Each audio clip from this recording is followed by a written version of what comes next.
Hey, thanks again for checking out LeadSnap. Today we're going to talk about setting up your email campaign, looking at the statistics around it after you've sent it out, and seeing how that connects to the campaign overview and a few other areas of the system. All right, so let's jump in. If you haven't had a chance already to look at the overview and the generate leads area, I do suggest watching those before watching this video. They're incredibly helpful. One of them is a broad overview, and the other is very specific information on how to generate your leads in the first place and bring them into a campaign. Okay, so let's jump right in. The first thing we're going to do is we're going to essentially create your messaging. Okay, and LeadSnap messaging is a little different than a lot of the ones that are in the system today, in that the messaging is not like a newsletter. We're not sending this out like a newsletter to be ignored. We're sending it out to ask a question and really to engage with the end user, hopefully to achieve better response rates back to you. In any case, all you're doing is you're starting to open those doors and build those relationships with people to have discussions in the first place. And that's really the rationale of approach behind LeadSnap, all right, is to make first contact and make it engaging enough that that they actually write you back. And what I've experienced and what I've seen with LeadSnap is you'll get quite a few responses from people by doing it this way. So, okay, so let's jump into edit email campaign first, and then we're going to see what that means once it's marketed and see how that translates into the campaign overview and sales of the system. So we're going to talk about a few buttons today. All right, edit email campaign. Let's jump in there. Okay, if you remember last time we were talking about generating leads for dentists in Manhattan. Let's pretend I sold a product to dentists, some sort of specific product that they buy. Maybe it's the stuff they use to freeze your teeth. Okay, that's what I sell. Let's pretend. Okay, so I would write to them. First of all, the first thing you do is you put in your campaign name, which you should already have. You put in your first and last name. I would recommend putting in your first and last name full if you can. Put in your email address here, whatever that might be, and then the subject might be good if you essentially, there are some tags over here. So leads organization. What I typically do is I just take that and I put it up here. It makes it a little more personal. And I might even put something like question for, that's it, okay? Something like that. You can do it, I mean, there's so many different ways you can create campaigns and make it creative.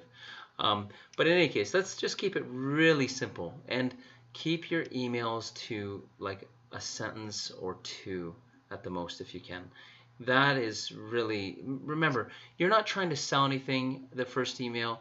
You're not trying to, have a massive dialogue in the first conversation. It's just a question, and then you'll get a response back, and then you can add a little bit more, and then you get a response back, and or they might ask you to call them to provide some more information, to send a brochure, or to meet them, or to book an appointment, or to have a phone conference call or whatever. But it starts to ramp up, but it has to happen organically.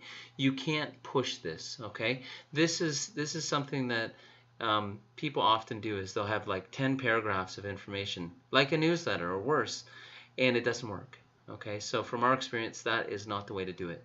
Okay, so in this case, I put this down here. Hi, I'm just wondering, actually keep it pretty casual. I'm just wondering who I could talk with about, and again, put the product name in there, and then at organization name. And what this does is it automatically pulls in the organization name that you imported from the lead. Okay, so it personalizes the message for them. Personalization is key. Okay, they're more likely to open it when it's been personalized. Okay, now, thanks, Rob, that's it. Now, usually a signature is your contact information. It's got your phone number, your website, your company name, and everything else, right? Okay, we need a picture, okay? We want to be very, very kind of casual and a little kind of set back, okay? We need a picture to be able to track. And so what is great is if you could actually make a signature, okay, sign your name, I mean, okay, and add that to here, okay? Looks more personal, looks professional, but of course mine wouldn't say signature, it would say Rob, and it would be my actual signature.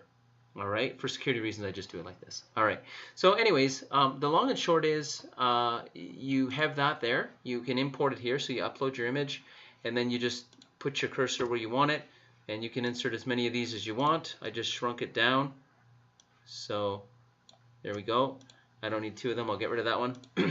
But this is actually not just a signature. Not only does it make it personal for your email and everything, but it is a tracking device. So we know when they've opened this or not. Okay, so having a picture in there is important. I wouldn't recommend, I mean, you could put your logo in there, you could, you know, your company logo or whatever, but just kind of keep it a little bit casual to begin with. You might want to put your website address sometimes in the first email. I even leave the link out in the first email, this particular link, okay? Just because I want to keep it pretty casual. Let's just start a conversation and see where it goes. And I have a lot of people writing me back, so you'll find that. You'll find a lot of people actually write you back, and it may be good, bad, or ugly. It doesn't matter. The fact that they wrote you back, you just took yourself out of, you know, all the other people that sent them email that day, and you somehow separated yourself from that, which is great. That's what you want to do, okay? And if you get a no, you get a no. But at least you got a no, and you know where you're at. And I'd rather get a no and know exactly where I'm at than try and keep, you know, trying to see if they're going to answer my call or leave more voicemails or whatever. It's a very simple and quick way to, an effective way to do it. So, okay. So having a link is nice, and the only thing about a link is the system also tracks links. So if they click it and they go to your website, if you do have a product, you can definitely put a link in there. Put your contact number. I would suggest contact phone number somewhere. You know, contact email address down here as well. Great. Do all that. But yeah, just keep it really casual. This line here, you know, you could say, hi, just wondering who I could talk with in your sales department at organization name or whatever. Sometimes, I mean, if you hit a gatekeeper, if you hit the administrative person and their whole job is to screen your email from coming through to the person that you want to get it to, okay? One of the great ways to get around that, not only in telemarketing, but also with this, is to ask for somebody in sales. Typically, they're not going to screen. They're not going to hold back a sale. If they think it's going to be a sale, they just let you right through. Okay, so often when I'm doing telemarketing calls, cold calls, I ask for somebody in sales, and I bypass that administrative person right away. You don't have to get into all kinds of word games and everything else. Just say, hi, can I talk to somebody in sales, please? It's really easy, and they patch you right through. So that's one pretty cool way to get around all the sales thing if that's, or sorry, the administrative people that are screening you. So if that's a concern for you, I don't know if you experience that, if that's part of what you have to deal with in your business, but it's something that I had to do with mine. So yeah, and when you get to sales, then you can say, you know, I'm not sure if you're the person I should be speaking with. Do you mind if I tell you why I called, and maybe you can point me in the right direction? And they might be the person that you want to speak with, but if they're not, now you're inside the organization and they're just patching you right through automatically. And by then you've got the right person. They're already telling you who their name is and their extension. You know, ask for those things. Anyway, I won't go on too much about that, but just some tips and tricks on how to, you know, kind of to formulate your message. Keep it simple.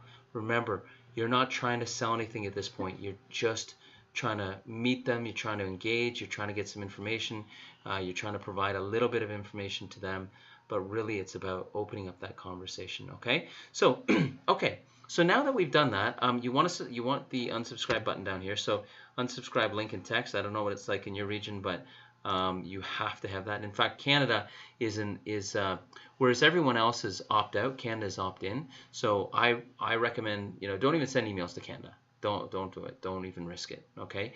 I recommend everything. If you're pushing your business into the States, that's the direction that LeadSnap was really built for. All right. So unsubscribe here. It's based on an opt-out. It manages all your unsubscribes across all your campaigns. So if somebody unsubscribes from one and you happen to have them added to another one, it will not send to them in the future, okay? It remembers them, it keeps track of it, it organizes all that for you. It even archives it in the future, okay? So let's see what happens. So now I've got my campaign built. Let's go back to manage here. I'm ready to send this out, okay? And basically at this point, I'm ready to market it, okay? So manage, market, and monetize over here. So let's market it, okay? Go into here. So here it is, it's going out to so-and-so. You know, question for dental associates of Manhattan. I'm just wondering who I could talk with about product name, and I would put the product name in there, by the way. That wouldn't be like that, but at Dental Associates of Manhattan. So it looks very personal here. Okay, thanks, Rob. Signature, unsubscribe, and that will actually pull out a little blurb, a disclaimer saying basically that we adhere to privacy laws and all this stuff, and if they want to unsubscribe, they click here. Okay, now I can send it out to everybody, send the campaign, or send to one lead. Okay, and I can select the lead from here. But right now, let's pretend I send it out just to one lead, and I'll send it to myself. And there is a disclaimer down here. So when you send emails out, you can't get them back. So just remember, when you're sending out a marketing campaign, there is nothing you can do to stop it once you fire this out, okay? So just be very careful that you've got everything that you want the way you want it. All right, let's go back to manage. Let's pretend I sent that out, and let's go over here and measure my email campaign and see what's happening, okay? Now, of course, I didn't send it out, but I did send it out to one person. I sent it out to me. You didn't see that, but I did it. That's the beauty of video. But anyway, let's just reverse this up. You see how it's gone out to me? And there's my phone number, Waterloo Creative. Waterloo Creative is the company that created LeadSnap. And basically, you've got sent, open, and clicked. So I clicked the link in it. I opened it. It knew I opened it because of the image. And, of course, I sent it one time. All right. What's interesting is if you watch through some organizations, you'll see that it's open like 10, 20, 30 times, or click 10, 20, 30 times. And you're like, wow, this guy was really interested, or this person was really interested in the software. Well, actually, it may have spread through the organization. One person says, hey, check this out, to another person in the organization, and then they forward it, and then they forward it. And so you'll see interest, even if they didn't write you back. You can start to see the interest it's generating just by seeing how these numbers start to spiral up, and makes it interesting. So you can add notes if they're interested. You say yes or no. It starts off like that. I'm going to say yes, this guy's interested. Okay. Maybe he wrote me, got some information, and wants me to send him over a quote. Perfect. And I make a note for myself to send over, let's do it now. Send over a quote. All right. To Rob. All right. Save the changes. Okay. You'll notice when there is a note on here, it lights up green. Okay. The other ones don't have any notes. Okay. So what does that actually mean? Okay. I said interested. What does that mean? It means if I go back here, okay, and you see how I've got manage, market, and monetize, it means we're starting to move people into the monetized area because they're interested. They're showing interest. And so there's the potential to monetize at this point. Okay, so let's pretend I had a few more phone calls with them and I had it in my appointment. By the way, this ties right into Google Calendar. Okay, there's the note I made on this particular individual. And I can specify the action of what happened with this individual. So I can keep track of every campaign to see what happens. So in this case, call. At some point in the future, we're looking at integrating a complete call system from here, where you just click that button and automatically call. It'll be a higher package than what's available right now, but anyways, we're exploring those things right now. This actually doesn't work at this point. Heads up, it's actually not part of the package. It's something that's coming. So you're just seeing beta here. But anyways, let's say, for example, I talked to Rob again on the phone and ended up selling Rob. I can actually keep track of how this campaign turned into money for the organization. So let's say I did $5,500 worth of products to this dental firm. Okay, so I just want to show you how everything's connected. So essentially, you see here we showed that somebody was interested over here. As soon as they're interested, they pop into the monetize area for you to follow up later. So think of monetize as a follow-up area. Okay, it's not only, of course, we want to monetize it, but we want to follow up with these people to be able to monetize it in the first place. So think of it almost like a funnel, okay, where they're moving down this funnel from, you don't know them at all to now they're sending me some emails, they want some information, they're interested, maybe they want a phone call, and so they start to fall into the monetized area. They're being funneled down into this area. So I say, yep, this guy's interested, let's say this guy's interested, let's say this guy, and this guy's interested. Okay, so they're all interested. Let's go back to monetize, and they're all here as well. Okay, so this one I booked an appointment. This one I sold another one.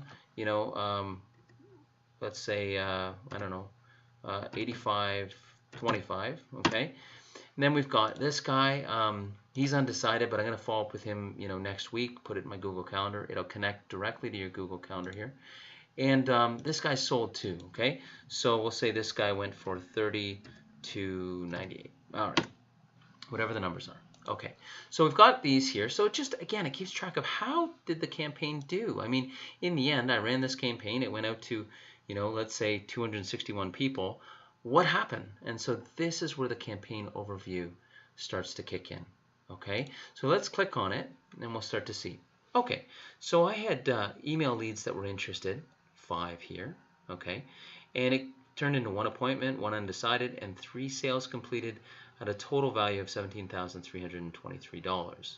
Okay, now I just made all that up, but your numbers may be bigger, they may be less, depends on what you're doing, but it gives you an idea of basically, how did this translate to sales? How did these prospects, these leads, convert into clients? All right, so shows you all the statistics about how many leads you started with, how many you have left, all of these things historically. Okay, and then total impressions, total click, total open, total unsubscribed, and then trends. Okay, so when you create a link within, and I'll show you what I mean here. If I create a link over here to my website, so we'll just say website.com. Okay, I'm going to click this. I'm going to turn that into a link. Okay, and this is going to take them to www.website.com. Okay, if I put a title here, okay, this could be directing them to website 1, or it could be a document. This could be a download document. This might be a PDF file. Okay, this might be a link to a PDF file. So 1.pdf. Okay, if that was actually there, and then I could say, PDF download. Okay, and if I do that and I just save that, okay, we're ready to go. And I would save the modification, and it's ready to go, and I would send it out. Let's pretend I hadn't sent the campaign yet. When it sends it, when people click on this, okay, then I might have 2 or 3 website links in there in the future later on when I'm sending maybe information about products or otherwise in another campaign to the people that were interested. Because you can send, by the way, you can send only to the people that have looked at it. So for example, I've got here send to the ones that opened it, send to the unknown, and send to clicked. Okay, so maybe they opened it, they showed some interest, or they clicked it, or whatever, so they went to the website. So if they've clicked it, I can send it out to them again with more information about maybe another file or whatever it may be. Again, I'm speaking broadly because everybody can use this in a creative way for their own purposes, and you have to think about how to best do that for your needs. All right, so that's it in a nutshell, and that gives you an idea of how essentially we generate leads. We create an email campaign, okay, to a specific target market that you've pulled from your leads that you generated, okay, and then basically you measure it, you keep track of it, and depending on the people that have written you back or that have contacted you, you specify whether they're interested or not. You make notes on that, and then anybody that you've put here in interested goes into monetize, and that is also true for the phone leads. So we might as well tackle that right now too. Okay, if they're interested here, you might have had a phone conversation with them, okay, and then you'll see them starting to appear as well in this area. See how they don't have any email accounts, they're just phone calls. So let's say I sold another 2,200 here, sold another 1,000 here, and then this guy I talked to, he wasn't interested, so I just say not interested, and he drops off. Okay. So again, everything's interconnected here, and to understand the relationship between the different buttons is important. So now I go back to my campaign overview. I popped over 20,000 at this point in time. So 5 sales completed, 1 undecided, 1 appointment booked. So those will be follow-ups. So that'll increase even more, or basically maybe these 2 will say no, and it'll just stay static at 20,500. So anyways, and this is where that PDF file and trends and links and different websites you can direct people to.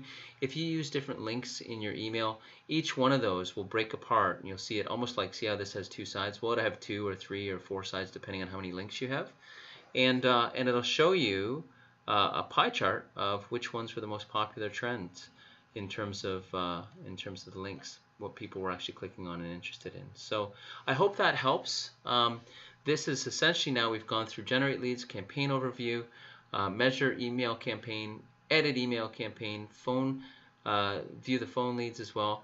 And actually we'll tackle this one today as well because it's so interconnected. This is where you'd edit your leads, okay? And so if I just wanted to, let's say I was talking to this person on the phone, I can just click on any of these and change the information. It's essentially a contact management center, and so I can change the name of whatever. If I find more information about them, I can make notes, I can do all kinds of stuff. If I want to change this to a phone lead, I can swap it over here to a phone lead. Okay, so for some reason, if I just wanted to basically contact them in the future through phone, if they wanted that, then I could do that. Vice versa is true. If I want to swap this, let's say I'm talking to them on the phone and they give me an email address and I want to swap them out to be an email lead, I can just click that button and do that. I can also delete them here as well. All right, so we've gone through a lot of buttons in a very short period of time today. We've been very specific about how to create campaigns and how it's all interconnected at this point.